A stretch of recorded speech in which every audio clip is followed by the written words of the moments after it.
Great. Happy Friday. Well, thank you so much. And, I just want to say I'm so happy that you called up and said that the rigged election in Florida, you can now prove who it is that's at the controls. And it sounds like you want to, what is it, a swarm of techies to zoom around this guy's head and basically say, would you please stop interfering with our elections and sending your materials, our secure materials, out to, where's he, at Silicon Valley, and then through Cloudflare, and then he can do with it whatever he wants. And so you have shown already that the encryption keys are in the hands of foreign agents, basically, let's call it. I call them globalists, but basically they're foreign countries with foreign interests that are controlling the crypto keys that ensure that what is sent out of our election machines, when it is sent from a county to the state or from the state to the federal government, wherever, that those encryption keys are controlled by very nefarious people. And you are going to name that person today, which we have yet to quite name them. We've named certain people who held these keys, like Orlando Bravo, like Jerry C. Jones, like Hillary Shanghai Clinton. But now we have the person who came back to show that Silicon Valley really wants to control all our encryption keys so that every single communication on the internet goes through these people who have private and public encryption key authorization, which keeps everything secure. And we can really trust these people, can't we, Michael? Okay. The Florida Fixer, we'll call him. The Florida Fixer. What's that? We'll call him the Florida Fixer. No, he's bigger than Florida.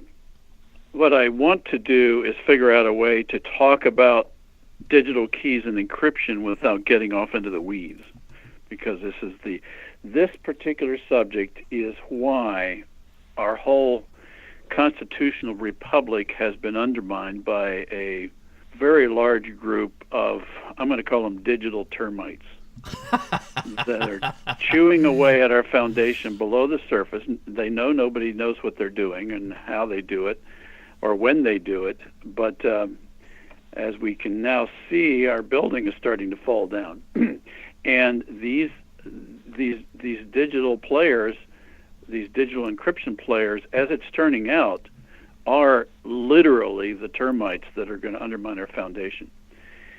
And I've known this for a long time, but the problem with this subject is encryption is so boring for most people, and so esoteric and so related to math that most people don't understand it. And therefore, whatever happens in the digital realm is not understandable. But everybody understands what a key is, because we all use it on our front doors and in our cars. And essentially, encryption is the digital version of these keys. And it's now one of the things we've never known at a tactical level is who is the actual engineer player that's driving the bus. And I am 95% confident that we finally found him. And we can talk about him pretty in detail, because he is now the chief security officer for a company called Cloudflare, that not only handles what is called a certificate authority for digital keys for Cloudflare, but also for, it appears, all of the other players in the certificate authority world that have developed a concept called chaining, where they've tied their databases together behind the scenes. So even if you need keys from somebody that's not one of your customers, you can just use this chaining system to go grab it out of somebody else's repository. And this person's name is Joe Sullivan. And the guy has another one of these magical resumes where he has just jumped from one major company to another. He's gone from PayPal to eBay to Facebook to Uber, and he also was on Obama's Cybersecurity Council in 2016, a direct appointment, and he's now at Cloudflare. And this is following a huge data breach while he was chief security officer at Uber, where, let me get the number right, 57 million user accounts were compromised, and then he was caught trying to cover it up by paying the hackers that stole his information $100,000 to delete the data. And then after that came out, he was then fired from Uber. And then, isn't this interesting? With such a black mark on his resume, he immediately went to Cloudflare. And right now, and this is the reason this is so important for us today, is that he now literally holds the digital security keys for the state of Florida's election systems, as well as the state of Ohio's election systems. And as it's turning out, we can directly, so far, we're still doing research, but we can directly tie him to about 12 to 15 states, and it's likely all of them. But, and we're talking about direct ties to Ohio, Florida, Hawaii, Rhode Island, Arizona, Arkansas, Idaho, Indiana, Minnesota, Montana, New York, North Dakota, and Utah. And most of those last ones I read those keys are being held in the United Kingdom or Sweden. So this guy's clearly roams the planet with his capabilities. And his name, again, is Joe Sullivan. And my recommendation is that the citizens of Florida use this as an opportunity to really start digging into the background of this Cloudflare company and start taking a close look at the digital messages that have been passed back and forth inside the state systems, and compare the original message with the message received on the other side. And my hunch is you're going to see that the messages have been changed, and that this is probably the source of all the election rigging that's going on, or a lot of it, in Florida. So Joe Sullivan is Debbie Wasserman Schultz's best friend, and we need to track this, just as you said. So when they are sending these tallies, we need to see if the tally at the end is the tally that was sent at the beginning. Now, right. I want to go back with this. What did you call it? Chaining. It's called chaining. Oh, chaining, okay. Where they're tying their databases together. Now, chaining, we had pointed out a few years ago that Michael Alperovitch, the daddy of Dmitry Alperovitch, basically was controlling the crypto keys for military, for the DIA, for all kinds of corporations. It seemed like everyone was using him. And then when we found the Federal Bridge Certification Authority, we saw that that was only one of the hubs that handle these encryption keys, public, and there's also private encryption keys. And my point is, chaining shows that nobody's safe. Even if you had your own private encryption keys created by the Russian spy Michael Alperovitch, it doesn't matter, because good old Joe Sullivan can, through chaining, go in and check your private encryption code. So there is nothing. This is one of the dirty secrets of public key infrastructure. Most people think, and I always thought, that the public key infrastructure was a mechanism where the public keys were available, but each user had their private key, and that was unique to them and not available to anyone else. As it turns out, our federal government created requirements for these certificate authorities to keep a copy, somehow to get a copy, but then keep a copy of your private keys in a, quote, secure, quote, private database, so that in case you were to lose your key, they would be able to pull this out of that data store and unencrypt your messages so you wouldn't be lost. Now, isn't that nice? Well, I feel much more secure knowing that they can go in and protect me like that, and certify it, and create a bridge and have No, it's for these convenience, not magical. protection. It's for convenience. Well, I like Because the concept of magical encryption keys. I mean, just the concept, since I can't comprehend it myself, and in fact, I worked in those areas in NSA, I can't comprehend it today. Matter of fact, getting on my computer today, the maker of the software for this computer wants to tell me I need a new PIN number. And it won't let me get into my computer unless I establish a new PIN number, which is basically chaining. They just want to get easier and quicker access to all of my passwords by demanding that I give them a new one. And if I don't give them a new one, my computer goes to a black screen and doesn't work. This is the age we're in. You either participate with them or else. You don't get to take a single step. It's kind of like Dragonfly in China. As they say, if you've got a good credit, social credit score, you can do anything. But if you have a bad one, you can't take a single step. And that's what happened to me today. I didn't want to give them a new PIN number. So what did they do? Black screen. I had to work all the way around it, and do illogical things. Well, that's their way of saying you're a bad puppy. I am a bad puppy, and I'm a bad kitty, and I'm a bad cat who likes to eat rats. And unfortunately, Joe Sullivan is a rat. Now, yeah. Joe and his group, Global Sign, advertise on their site. And you can straighten this out for me because I don't understand these things.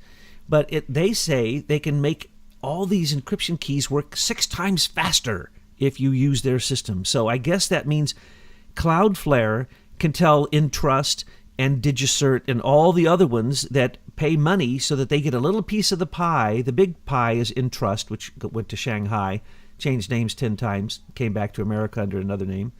All by Hillary. This is, the Rose Law firm. This is Jerry C. Jones. This is Richard C. Walker. And now we got Joe Sullivan. But he needs a middle initial if he's going to be a real good friend of Hillary's. So far, I haven't found the middle initial. Yeah, because they always love that middle initial. They don't, want to be confused with anybody when you're that big of a criminal. So what you're saying is basically, it's worse than we even thought. Yeah, and when it's much worse. And when you brought this out, this was enough to make you want to just bang your head against a stone wall because they tell us no one owns the internet, but Hillary, Entrust, and Cloudflare and other companies basically charge a tax. And that tax is to tell you. I'm 100% certain that Joe Sullivan has the whole cabal, Hillary, Holder, Obama, on speed dial. So this is the guy. So then in the middle of Richard C. Walker's Internet of Things, aggressive remote control of the whole world, including humans, in the middle of that, and then in the middle of the key infrastructure, public key infrastructure, crypto keys, as I call them, is this guy. And this guy is basically saying, look, I can make all that work 6 times faster than anybody else, and I'm a Silicon Valley cardboard cutout, so I'm a tech king, so you just need to basically give all your crypto keys to me and make sure that all the election machines come through me so that I can really help George Soros, because it's... Well, that's the main message here with the fact that they're doing all these recounts in Florida, is that everyone who is involved in that and every citizen of Florida needs to really shine a light on Joe Sullivan and Cloudflare, because Cloudflare is managing your election system security on the back end. And I put security in quotes because with Mr. Joe, there's an article that I sent to Betsy that I hope she posts, because it's a very good expose from several years ago in a publication I hadn't heard of called The Outline, and the author is Adriana Jeffries. It's a very good article. She's done a lot of good research into this Mr. Joe Sullivan. And let me just quote you a few things out of it. One of the things he says about his objectives in life is he has a passion for securing the whole internet. Under his crypto key. He didn't say that. Just he has a passion for securing the whole internet, not just part of it. He also has a passion for catching bad guys in groups, not just as individuals. He had a program for competitive intelligence called COIN, which had another name called HELL, which he then changed the name of it, probably their marketing guys, into Marketplace Analytics, which then became Marketplace Integrity. And that was the system that lost 57 million Uber profiles for customers and drivers, by the way. And then he tried to cover it up. He also recommended at Uber that the Uber employees use what's called ephemeral messaging apps, which means that you message each other and the information self-deletes after the message has been read. Now keep in mind, this guy's an attorney, and he had himself appointed deputy counsel at Uber, and for the specific purpose of, because he's an attorney, he could assert attorney-client privilege and make it difficult for people to do any discovery on his activities. And he also was, Bloomberg did an article on him in October of 2007, and Bloomberg said Sullivan's work is largely a mystery to the company's board of directors, and that Sullivan operated autonomously and secretly, and he made himself more nimble by becoming Uber's deputy general counsel, which let him assert attorney-client privilege and make it more difficult for prosecutors to subpoena him. This is the guy that's managing the security for the state of Florida election systems. Hello? And has been responsible for some of the largest security breaches anywhere. Right. Well, you know what? I don't believe this story about the 57 million Uber drivers and riders. He says it was a hack. No, you don't have a data flow out of an organization of 57 million user records without one of your network engineers noticing that at some point along the transmission. There's something we don't know about this that this is trying to cover up, and it was a risk to say he paid $100,000 to two hackers to basically delete their data, which they never proved they did. So I don't know what's going on with that story, but he got fired over that. Data theft under the auspices of breach. And, an IT person can always just say, well, it was an IT problem. And then what happens? Oh, he was hired immediately by yet a bigger company next. Yep. Isn't that amazing? After one failure after the next. Well, the real telling position that he held was Obama in 2016 appointed him to his cybersecurity commission, which was ostensibly there to improve the United States data security. That was the reason they got together, and it was chaired by his former national security advisor and Sam Palmisano, the former CEO of IBM.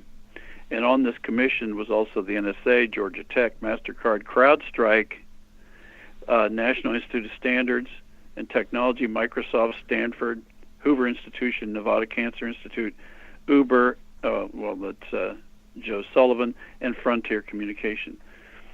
Now, our researchers had long ago identified the Cyber Commission as the precursor to the U.S. Digital Service.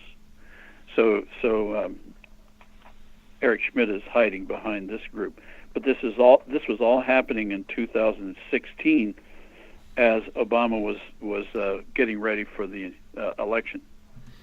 Absolutely. That was the election rigging, the U.S. Digital Service, everything, e-government, e-identification, I-identification, international identification, all of that. So do you think it's a mistake that Joe Sullivan was selected because of his knowledge of the encryption keys?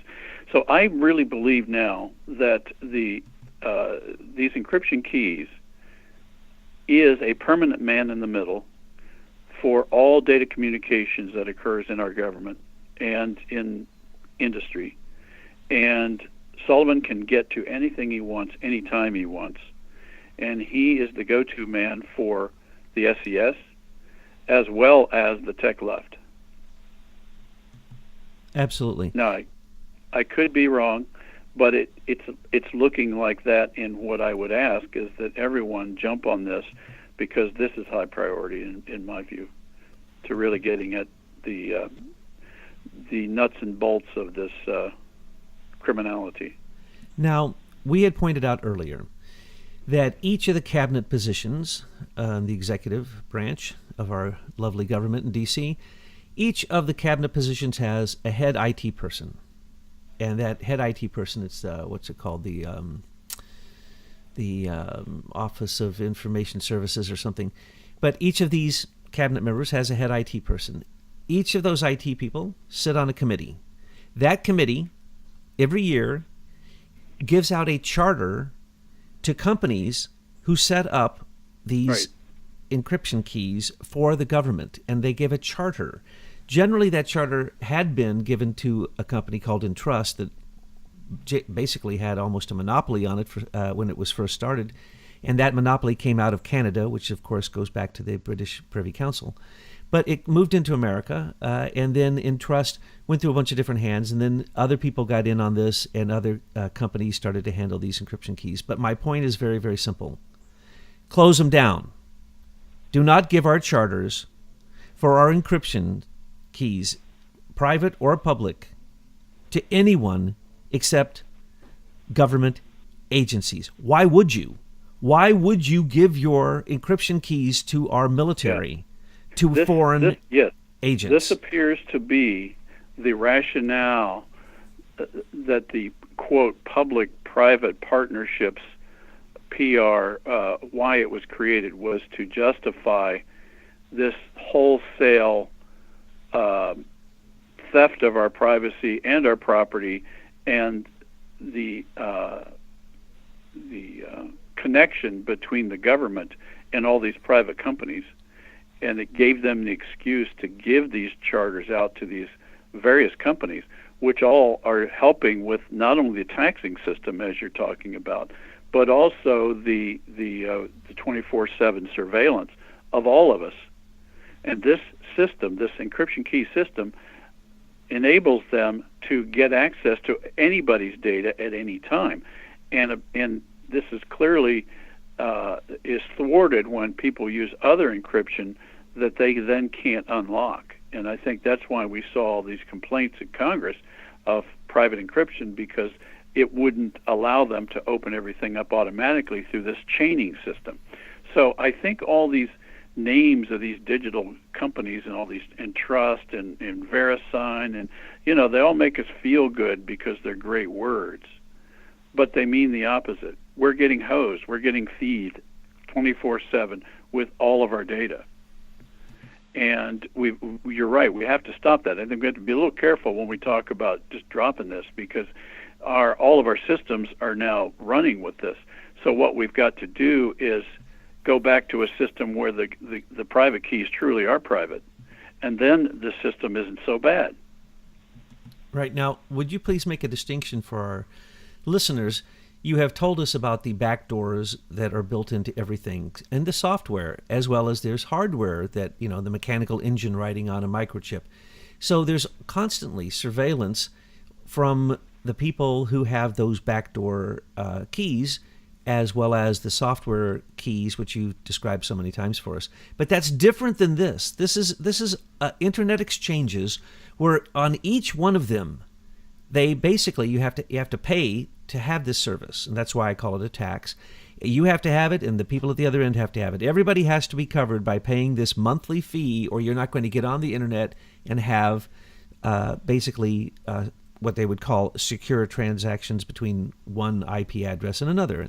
But that's different than the back doors. So they were already surveilling us, both mechanically, with software, with all those different aspects. But this is different. This is a system that basically everyone knew what was kind of there because everybody had to pay for it. But nobody really knew the extent of how pervasive this is, and that it's worse than surveillance, as you've pointed out, because they can go in, get whatever they want, surveil whatever they want, but then they can target it. They can make it disappear. They can add. They can go into the FBI files. They can strike things from the Peter Strzok and Lisa Page text messages back and forth. They can literally go into everything in the government, in every corporation. That's absurd. This needs to end, but as you say, you can't just dump it. But but it's kind of like what's happening with Sir Timothy Berners-Lee says he's going to invent a new internet. Well, he lied when he said he invented the internet to begin with the World Wide Web creation that he made when he was working at CERN. But now they're coming out. There's going to probably be a new internet. There's going to be a new Google. It's going to be called Alphabet. Well, they've got to control the opposition. So if once the word gets out that this system is completely corrupted, then they want to propose then the next solution, which they will also control. So these keys will be built in again, unless we, the people, take charge of our networks. But the next time... And that's the real key here, Douglas. I think that the problem is this is all math. This is all very esoteric math that it is as boring as watching paint dry. And so therefore most people haven't paid any attention to it. And I guarantee you most of those people that are IT advisors to all these agencies, they don't understand it either.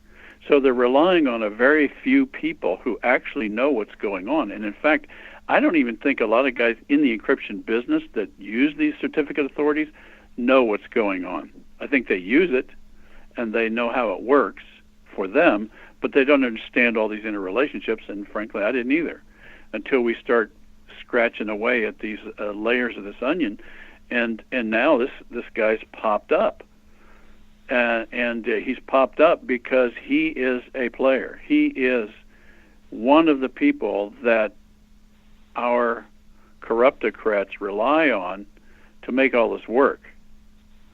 And so there needs to be a big light, a floodlight shined on him, Joe Sullivan, and Cloudflare because of the Florida recount right now. This isn't about just counting votes. This is about figuring out who's fixing the votes in the digital world. That's right. And what we had found out early on was we were told to look in certain directions for corruption. And we did. And we looked into the Crown agents. We looked into OPEC. We looked into the USAID. We looked into Serco. We looked into all of the British connections, the golden shares. You found with some of your researchers that the Queen owns the golden shares of Lockheed Martin, for heaven's sakes, of our largest military-industrial complex contractors. Hello? The and Queen... Serco. Yeah, and Serco, they get the biggest contracts. And so we were looking into this and we thought, oh my gosh, this corruption, it's never going to end, never going to end. And then finally, we started looking into the Federal Bridge Certification Authority, which you couldn't really find anything about. And that's, I don't think anybody can. Our researchers, well, you did. I took it to the point of entrust. I found entrust. I couldn't understand it, and I couldn't understand what I was being told, which is all of the richest people, all of the big globalists, have money in the Federal Bridge Certification Authority. And I'm sure they do. If we look at who owns these companies as they rise, to their glory so quickly, it's always going to be the same people behind it. And unfortunately, what we're seeing here is the same kind of globalist tentacles reaching into basically the thing that controls all commerce. The cyber world controls all commerce. So everything going on here that we're talking about is a national security issue.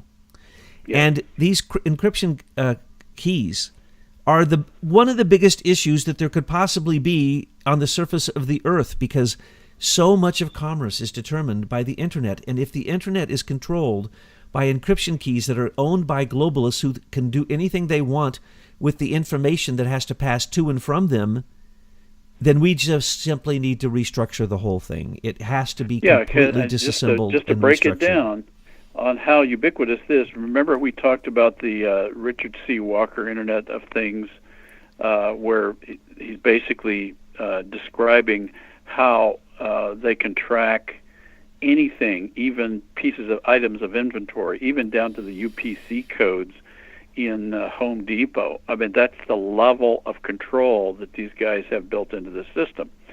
So with all that said, the bottom line is sooner or later a computer or a phone or a digital device has got to connect to another one in order to get some information related to these items of inventory, or people, or cars, or ships, or planes, whatever it is. That connection that occurs between your device and the other device is controlled by this digital key system. It can't happen without it.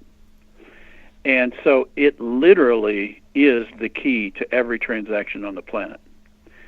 And the way these guys present this key system, there's probably 20, 30, 40 companies, but what we're now seeing is they all operate off of this authority, that federal authority that you described earlier, that's run at a committee level, at a council level by the IT people in every agency. But in fact, it looks like Joe Sullivan is running the whole thing, and part of it is in trust, but part of it's Global Sign, part of it's Komodo, part of it's DigiCert, and on and on and on. And then if you start looking at those layers, there are companies that are allied with them. And it appears that they've chained all of their databases together so that whenever the NSA wants information or the CIA wants information on a particular subject, they can do an inquiry with a product called Riot, which who developed that? It's a cross-platform data structure or data search tool that will allow our surveillance agencies to get access to all of this data, no matter what certificate they're using, and they can roll it all up. Raytheon is called Riot. It was introduced in 2010. Wow. And so therefore, I think Joe Sullivan probably holds the keys to whichever way the Florida vote's going to go. Well, And Ohio and all these other states that I mentioned that Komodo, or not Komodo, but Global Sign is got the keys in Belgium, which is Alabama, California, Iowa, Missouri, and New Jersey. So it doesn't appear that any of our states are not compromised, if I could say it in the negative. And I'm sick at the thought that my vote on Hart Intercivic, which is owned by Mitt Romney, might have left this country and then had to come back after foreign agents, foreign actors could have manipulated those tallies.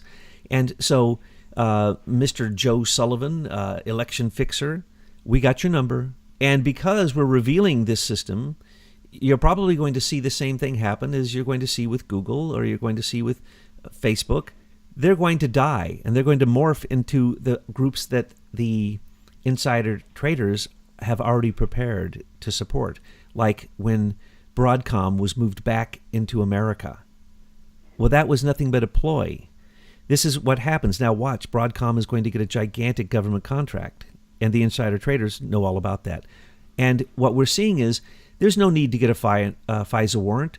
There's no need to get NSA surveillance. It's already done. And as you say, if somebody, a corporate, whoever, or anybody, Five Eyes, whatever, they want to know something, they don't need to call the NSA. They can call Joe Sullivan, and Joe Sullivan can simply go in and look and take or place or do whatever he wants. And when this capacity is in anybody's hands, the internet is our enemy, and we need to do something about it. We need to completely disassemble it and restructure it and take out all the weaponization that has been put in there by In-Q-Tel and DARPA and all that. So that's what you intended to do originally with your inventions through Leader Technologies. And look what's happened. Now, I'm sure that Leader Technology had encryption key recognition system probably, right? Yes, we were planning on this two-key system, And in fact, he was at Facebook for years, and so they implemented it. Everything we see about what they're doing now, they implemented off of our business plan. And yeah, the two-key system is not a bad idea. So basically, it's kind of like the nuclear code. You got to have two people turning the key before it'll open. And the problem here is, how stupid is it that the public key system is also keeping your private key in the same database or near it, so that they can just go in and grab it whenever they want for our convenience, in case we lose ours. Well, right? Well, if you lose yours and it's your data, that's your fault and shame on you. We don't need the benevolent government keeping a copy of our private key just in case, for our convenience, we might lose the key. That's an obvious misdirection for we're going to get whatever we want whenever we want. Well, Joe Sullivan in Cloudflare also does cloud computing, in other words, massive storage of information. And so they're storing all your crypto keys, private, public. They're storing all your PIN numbers. They're storing everything. And that's why he went from one big company to the next with massive breaches following. He was gathering that information to put it into the system that we call your dark profile, or I like to call you. Think about this. This system destroys competition. This is the perfect crony capitalism, the perfect fascism between government and selected companies, kind of like the Mercers in the UK. And there's no point in anyone who's trying to do honest business from using the internet at all, because all your ideas are going to get sucked away. And one day, all of a sudden, your customers are going to go to somebody else, and you'll never know why. And that's really been my experience with these people. You never know why. They don't tell you that that's what they're doing, but in the background, they're just taking your ideas and your data, and they are making money on it while your business fades away. This destroys competition. Well, as Peter Thiel said, there's only one business model that can be used with high tech, and that's a monopoly. And that's what they are. They are government-supported monopolies that Obama made monsters of during his 8 years. And now, basically, they're globalists that control our country, and they're basically draining it. So when you want to think about what can be done here, it's very simple. Stop the chartering of Intrust, of Cloudflare, of FireEye, of CrowdStrike. Stop using these corrupt groups that Obama turned into monopolies. And when that is done, then we can restructure the whole thing and get back onto the right footing that you wanted to start us on, which was a social networking system that was scalable, that would bring freedom of information, not the weaponization of it. Correct. Yeah, that respects personal privacy and personal property as the key foundations for its design. These guys did the opposite. They specifically manipulated people's lack of understanding of mathematics and encryption, and instead of understanding that and continuing to offer a product with integrity, they were basically sniggering all the way to the bank, figuring out all the ways they could fool people and use flowery words like trust and privacy and service and security as a service. I mean, you just go on and on. The whole time they know, snigger, that they're taking every bit of data that you are stupid enough to send to them. That's what they think. Because I love to call a spade, let's remember this guy is a soy boy. He's a cardboard cutout. He is a Hillary man. He is a Jerry C. Jones. He's a Richard C. Walker. He's a Orlando Bravo. These are fake people. These people are nothing more than Hillary frontmen. And when you track it back, you find that the money is leaving this country, the data is leaving this country, and the power is leaving this country. But they've put all their eggs in the wrong basket, Shanghai, and China's not going to help them. And we will turn China into what we turned Japan into, our vassal. And when this happens, Hillary will be no more. And so I just wanted to point out that this is yet another Hillary crony. Right. So I encourage the folks in Florida to shine a light on this right away. We'll get right on it, and we're going to swarm this guy. So this is a call to action for all you techies. Joe Sullivan, make him feel like a hive of bees is coming after him, a tech hive of bees, because that's what he does to us. Exactly. So let's turn the tables. Thank you, Michael, for this conversation, and again, for always bringing up from the mines gold that is just so beautiful, 24 karat. We really appreciate it. Well, thank you and Betsy for all your hard work. Well, we all work hard, but that's because right now I'm going to get my cappuccino and my cheesecake. And